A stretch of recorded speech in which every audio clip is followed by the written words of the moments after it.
vlogger kayo mga vlogger nabubuhay talaga kayo sa mga fake news Sino ang una nagpalabas ng fake news na yan? Please, sino pakitype? Sino ang vlogger na yan? Na nagpakalat ng fake news dyan?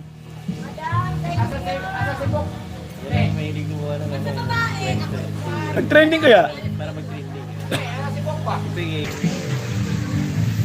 Once again guys fake news ang Puerto Rican boxer na pinag-uusapan nyo ngayon.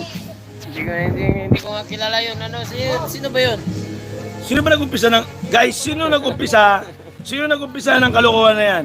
Hindi ako lumalaban sa hindi kilala na boxer.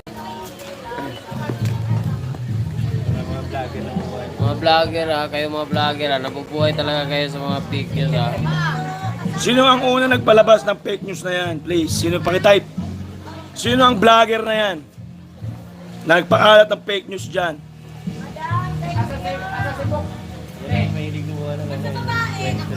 Nag-trending kaya? Si DJL daw ang nag-umpisa. O yan binulat-lat nyo kayo nanonood Si DJL daw ang nag-umpisa.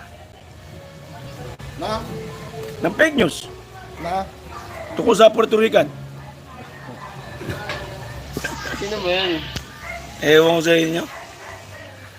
Kaya ilabas nyo ang fake news, mag-iingay kami dito, at kayo rin magkasabi kung sino nakakalat ng fake news. Fair yan Hindi totoo yun guys na laban. Ang totoong kalaban ko si Ak Madalim. May content na naman. Sabi na naman tayo. Plano pa lang. Shoutout tayo sa kanina. Plano namin magkalaban namin si Ak Madalim at saka si Naoya Inoue. Malayo na yun. Marami na yun. Ayaw pa rin lumaban ni Naoya Idol Casimero, daming suporta sa iyo dito sa Japan. Shoutout, Hiro Cordovilla. Maraming salamat sa lahat ng sumusuporta. Doraemon, shoutout.